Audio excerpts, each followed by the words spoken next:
नमस्कार दोस्तों। आज मैं आपसे इस पार्ट में ये बात करने आया हूँ। कल हमने पढ़ा था कि वस्तु विनिमय, बाजार व्यवस्था और भारत का फ्यूचर डायरेक्ट सेलिंग कैसा होगा। आज थोड़ा सा बीच का वर्तमान की बाजार व्यवस्था और भविष्य के डायरेक्ट सेलिंग के बारे में थोड़ा सा अपन अंतर करने का प्रयास करेंगे और ये समझने का प्रयास करेंगे कि किस तरीके से हम इन व्यवस्थाओं में अंतर पा सकते हैं, किस तरीके से इस व्यवस्था से ये व्यवस्था बेहतर है। ये सारी चीज़ें मैं आज आपको बताऊंगा। वीडियो को लास्ट तक जरूर देखना। 10 मिनट का ये वीडियो होने वाला है, लेकिन 10 मिनट में आपको बाजार व्यवस्था और डायरेक्ट सेलिंग 100% समझ में आएगा, ऐसा मेरा दावा है। आप देख रहे हैं जितेंद्र चारण यूट्यूब चैनल, जो गच्छीपुरा से हम लोग लाइव हैं। नागौर गच्छीपुरा राजस्थान में होता है और यहाँ पर वर्तमान में मैं इस बिजनेस डायरेक्ट सेलिंग को जी रहा हूँ सर, सीख रहा हूँ सर, और लगातार अपनी टीम को, अपने लोगों को सिखाने का प्रयास कर रहा हूँ। देखो, बाजार व्यवस्था की ये हम बात कर रहे थे और डायरेक्ट सेलिंग की बात कर रहे थे। इसके बाद जो मैं अगला वीडियो चढ़ाऊंगा, अगला वीडियो जो बनाऊंगा, उस वीडियो में मैं आपको बताऊंगा कि भारत का भविष्य 2025 में डायरेक्ट सेलिंग का कैसा होगा।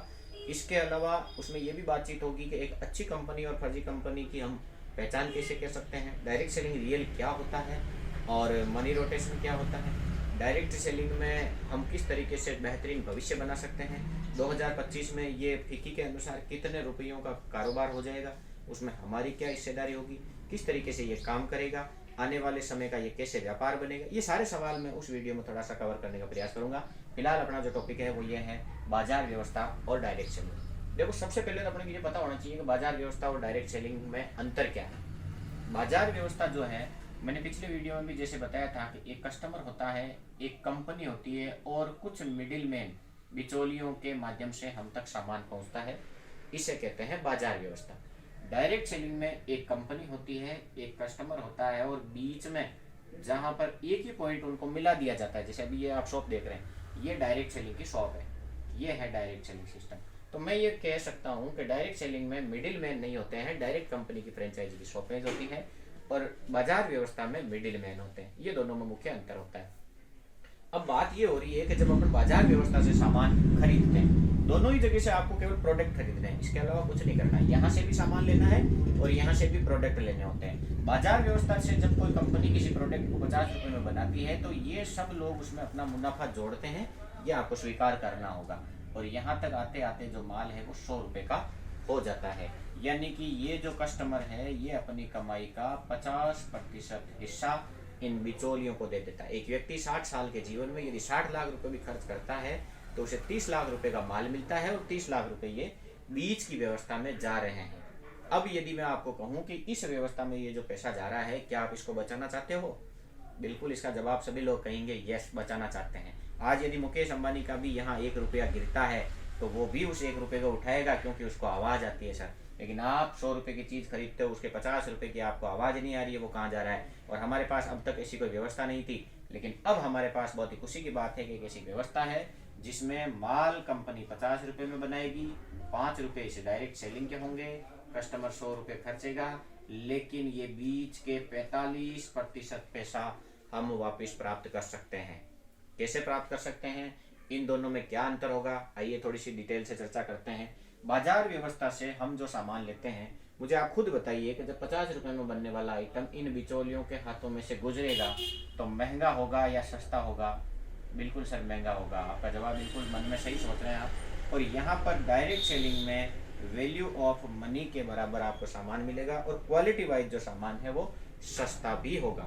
दूसरा, मैं ये नहीं कहता कि बाजार में सभी दुकानें खराब है, लेकिन मैं ये कह सकता हूँ कि बाजार में, जिसे अपन फर्स्ट कॉपी या डुप्लीकेट माल के नाम से जानते हैं, शुद्धता की बाजार में कोई गारंटी नहीं होती है सर। बाजार में ये दुकान वाला कोई कह ही नहीं सकता कि मेरे पास 100% शुद्ध सामान है। हो सकता है बहुत सारे साथी, बहुत सारे दुकान वाले कह सकते हैं, लेकिन संभावना है कि वहाँ शुद्धता कम मिले। लेकिन डायरेक्ट सेलिंग पर्टिकुलर एक कंपनी की दुकान होती है, इसलिए यहाँ पर 100%, मैंने नाम लिखा है 100% शुद्ध सामान मिलता है। दूसरा, बाजार में यदा कदा हम लोग पक्का बिल ले लेते हैं। यदा कदा का मतलब है कि सभी चीज़ों के आपके पास बिल नहीं है। अभी आपने जो ड्रेस पहन रखी है, क्या आपके पास उसका पक्का बिल है? अभी आपके घर में जिस तवे पर खाना बनता है, क्या उस तवे का पक्का बिल लिया? नहीं सर। हम पक्का बिल उन्हीं आइटम्स का लेते हैं जो खराब होने पर हमें रिप्लेस करवाने होते हैं। जैसे फ्रिज का ले लिया, कूलर का ले लिया, एसी का ले लिया, पंखे का ले लिया। हमें लगता है कि इनका बिल नहीं लेंगे तो ये गारंटी पीरियड में रहेंगे, कैसे पता लगेगा कितने दिन हो गए हैं, इसलिए हम खरीद लेते हैं। बाकी हम घर के किसी भी सामान का, सर्फ, साबुन, तेल, शैम्पू, उनका बिल नहीं लेते हैं सर। जबकि आप देखो प्रत्येक आइटम का पक्का बिल मिलता है। आप रिलायंस फ्रेश में जाकर टमाटर खरीदो, वहाँ पर टमाटर का आपको पक्का बिल मिलेगा, जबकि आज तक अपन ने किसी सब्जी वाले से पक्का बिल नहीं लिया है। ये डायरेक्ट हम देशद्रोहियों की श्रेणी में आ जाते हैं। देशद्रोही शब्द हालांकि काम में नहीं लेना चाहिए, लेकिन फिर भी मैं बताऊं कि जो देश के टैक्स की चोरी करता है वो भी देश को नुकसान पहुंचाता है। और जब हम ऐसी कोई व्यवस्था में अपना हिस्सा डालकर यदि इस टैक्स को सरकार तक सही रूप से पहुंचा सकते हैं, यहाँ पर मैं ये कहता हूँ कि पक्का बिल जो है वो बहुत कम लोग देते हैं। संभावनाएं हैं कि 95% लोगों के पास बिल नहीं होता है। चौथा, बाजार में हम जो भी सामान लेते हैं, क्या उस सामान की हमें गारंटी मिलती है? आप गट ले आओ, खोपरे ले आओ, कोई भी रजनीगंधा तुलसी ले आओ, यदि वो लाल निकल जाती है तो दुकान वाला वापस ले लेता है? गट खराब निकल जाते हैं, दुकान वाला वापस ले लेता है? नहीं सर, बाजार में किसी भी सामान की कोई भी गारंटी नहीं होती है। जबकि डायरेक्ट सेलिंग व्यवस्था में आपको पक्का बिल मिलता है, इसलिए उस बिल की जिस दिन की तारीख है उस दिन से आपको 30 दिन की फुल मनी बैक गारंटी है। पैसा आप वापस ले सकते हैं, यदि माल पसंद नहीं आए तो जमा कराओ, वापस ले लो। बाजार व्यवस्था में एक और कमी है कि बाजार व्यवस्था में हम जो भी सामान खरीदते हैं वो किस रेट पर खरीदते हैं सर? हमारे पास कोई विकल्प नहीं है कि ये चीज़ कितने की। हम क्या करते हैं, चीज़ को उठाते हैं, देखते हैं और हम बता देते हैं कि इसकी MRP 44 रुपये है तो ये सामान 44 रुपये का हो गया, इसकी MRP 100 रुपये है तो ये सामान 100 रुपये का हो गया, इसकी MRP 199 है तो ये 199 का हो गया। जबकि MRP का मतलब होता है मैक्सिमम रिटेल प्राइस, अधिकतम सामान कितने रुपए में बेचें, और हम अधिकतम पर खरीदते हैं और खुश और होते हैं कि मैंने कम पैसा दिया है, मैं तो MRP पर ही खरीदता हूँ, इससे ज़्यादा नहीं देता हूँ। तो बाजार में जो सामान है वो MRP पर मिलता है, यहाँ पर आपको MRP पर 10% से लेकर 25% तक की बिल्कुल छूट मिलेगी सर। तो ये छूट भी यदि हम लेते हैं तो ये हमारी ही बचत है। ये पैसा किसका है सर? हमारा है। यहाँ पर भी पैसा जो खर्च कर रहे हैं वो किसका है? हमारा है। तो यहाँ से यदि 20-25% यहाँ पैसा कम लग रहा है तो कहाँ से लेना है? समझदार को इशारा काफी है।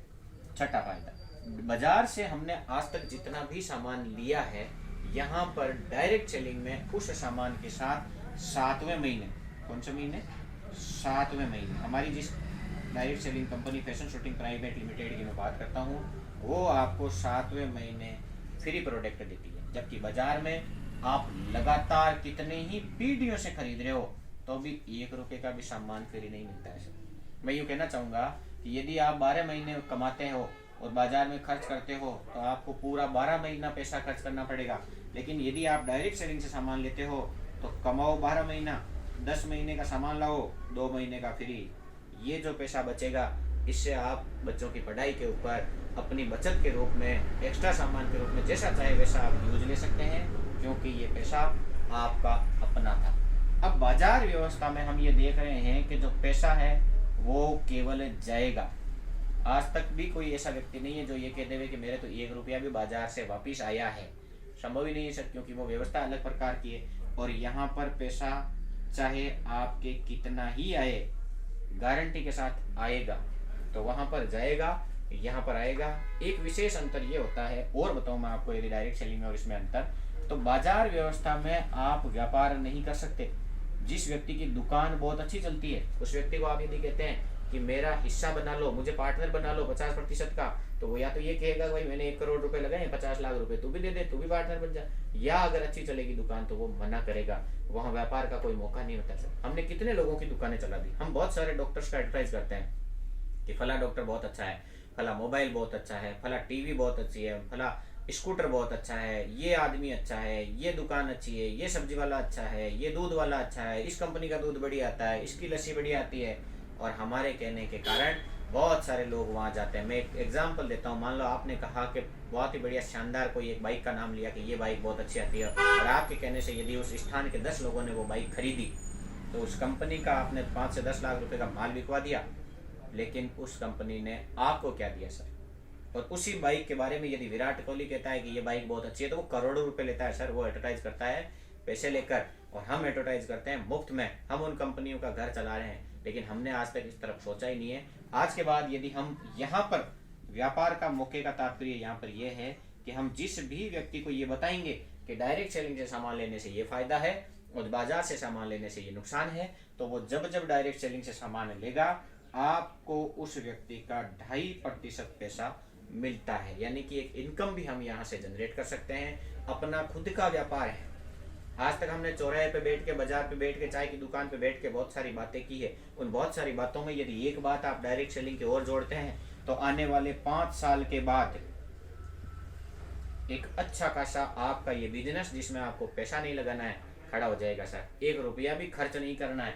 करना क्या है, ये जो बाजार व्यवस्था है, इस बाजार व्यवस्था में तो हम सीधे ही पैसे ले जाते हैं, सामान ले आते हैं, लेकिन इसमें आपको एक अंतर है कि ये सारे यदि आपको फायदे चाहिए तो आपको इस कंपनी में, डायरेक्ट सेलिंग की कोई सी भी कंपनी हो, उसमें आपको रजिस्टर करना होगा।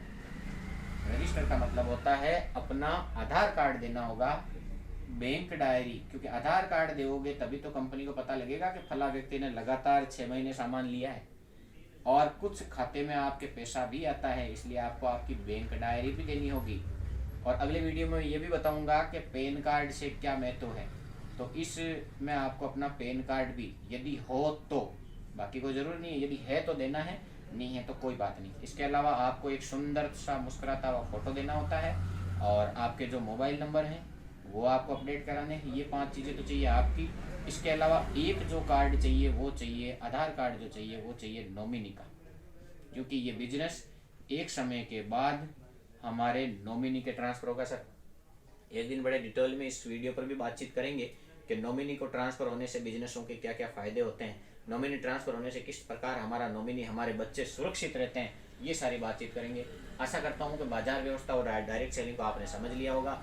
यहाँ मुख्य बहुत सारे अंतर भी मैंने लिखे हैं, कैसे रजिस्ट्रेशन होता है ये भी लिखा है। संबंधित व्यक्ति को जब ये आप कागज़ देंगे तो वो आपका एक आईडी नंबर बनाकर आपको दे देगा और इस आईडी नंबर से आप पूरे भारत में जहाँ पर भी आपके डायरेक्ट सेलिंग की शॉप है वहाँ पर जाकर सामान खरीद सकते हैं, किसी को खरीदवा सकते हैं, रिश्तेदार को कार्ड नंबर बताकर वो वहाँ से खरीद सकता है। आराम से इस व्यवस्था का आप हिस्सा बन सकते हैं। ना हींग लगे, ना फिटकरी, पैसा भी नहीं लगेगा और व्यापार भी करने का आपको मौका मिलेगा। इस बिजनेस में आपको केवल और केवल दिशा बदलनी है। सर पहले हम यहाँ थे, अब हमको यहाँ आना है। मैं बहुत बार ये बात बताता हूँ कि जब भी हम दिशा बदलते हैं तो हमारे ऊपर बहुत फर्क पड़ता है। हम श्वास पहले भी लेते थे, एक उदाहरण देता हूँ मैं आपको, हम श्वास पहले भी लेते थे, लेकिन जैसे ही बाबा रामदेव ने ये कहा कि अनुलोम विलोम से श्वास लीजिए फर्क पड़ेगा, और लोगों के बहुत सारे रोगों में अनुलोम विलोम से, योगा से फर्क पड़ा है। श्वास लेने की हमने केवल प्रक्रिया बदली थी और इस प्रक्रिया को छोड़कर यदि हम श्वास लेने की इस प्रक्रिया में आए, अनुलोम विलोम से लिया तो लोगों के फर्क पड़ा। तो इस बाजार व्यवस्था से और डायरेक्ट सेलिंग में जो अंतर है ये हमें समझना होगा। सर एक छोटी सी कहानी 1 मिनट की और कहूँगा मैं आपको कि बाजार व्यवस्था, और इसमें आप रियलाइज करेंगे कि एक बार एक गांव था, उस गांव के पास में एक समुद्र जैसा इलाका, तालाब जिसे कहते हैं वो था। उसके ऊपर एक बरगद का पेड़ था, उस बरगद के पेड़ पर एक बंदर और बंदरिया रहते थे। बंदर और बंदरिया रहते थे और भविष्यवाणी की कि आज जो इस बरगद के पेड़ को छोड़कर इस पानी में कूदेगा वो भविष्य का राजकुमार बन जाएगा, वो राजकुमार या राजकुमारी बनकर बाहर निकलेगा। तो बंदर तो कूदा नहीं और बंदरिया कूद गई, लेकिन बंदरिया जैसे ही कूदी वापस राजकुमारी बनकर निकली। और राजकुमारी बनकर निकलते ही उसने बंदर से पूछा कि तूने इस बरगद के पेड़ को क्यों नहीं छोड़ा, क्यों यहाँ से छलांग नहीं लगाई? तो पहले तो बंदर ने ये कहा मुझे विश्वास नहीं हुआ। तो बंदरिया ने कहा कि मूर्ख, विश्वास नहीं हुआ कोई बात नहीं, लेकिन यदि इस बरगद से पानी में कूद जाता, यदि इस बरगद से पानी में कूद जाता तो विश्वास करने की कोई बात ही नहीं थी। बंदर तो था ही, कूद जाता, मान ले राजकुमार नहीं बनता। तो जो स्थितियां पहले थी वो तो है ही है। वैसे ही आज यदि कोई व्यक्ति इस बाजार व्यवस्था को छोड़कर डायरेक्ट सेलिंग की किसी कंपनी में रजिस्टर्ड होता है, आरसीएम कंपनी में रजिस्टर्ड होता है, तो उसको राजकुमार या राजकुमारी बनने से कोई नहीं रोक सकता। और यदि फायदा नहीं भी हुआ तो भी सर जितना पैसा दे रहे हैं उसका माल तो ले ही रहे हैं, ज़्यादा नुकसान तो होना ही नहीं है। इसका मतलब जहाँ जाने की 1 रुपए की भी गुंजाइश नहीं हो और आने का बहुत बड़ा मौका हो, ऐसे मौके को चूकना नहीं है, क्योंकि जो मौका चूकता है वो व्यक्ति भविष्य में हमेशा पछताता है। ऐसे बहुत सारे प्लॉट आपने देखे होंगे जो 20 साल पहले 5,000 10,000 मिल रहे थे, आज लाखों करोड़ों हो गए, हम नहीं ले पाए इसलिए पछता रहे हैं। ऐसे बहुत सारे नौकरी के अवसर भी हमने खो दिए कि सर 1 नंबर की तैयारी कर लेता तो हो जाता। तो मौके हैं, चूकना नहीं है, काम करना है। अगले वीडियो में अपन फिर से बात करेंगे कि 2025 में डायरेक्ट सेलिंग का भविष्य कैसा होगा। जो मैंने वीडियो के शुरू में बताया वो सारे टॉपिक में क्लियर करूँगा, कोशिश करूँगा। इस चैनल पर आप नए हैं, पहली बार देख रहे हैं, तो सब्सक्राइब जरूर कर लीजिएगा, क्योंकि इस पर बहुत ही जल्द 90 कक्षाएं चालू होगी सर। 3 महीने का लगातार इस पर आपको RCM का कोर्स देखने को मिलेगा, जिस कोर्स में सब कुछ लगभग सारी चीज़ें हम कवर करने का प्रयास करेंगे, क्योंकि ये जो बिजनेस है वो किसी को जोड़ने का बिजनेस नहीं है, ये एजुकेटेड करने का बिजनेस है। हम लोगों को शिक्षा देंगे। Thank you. जय श्री राम।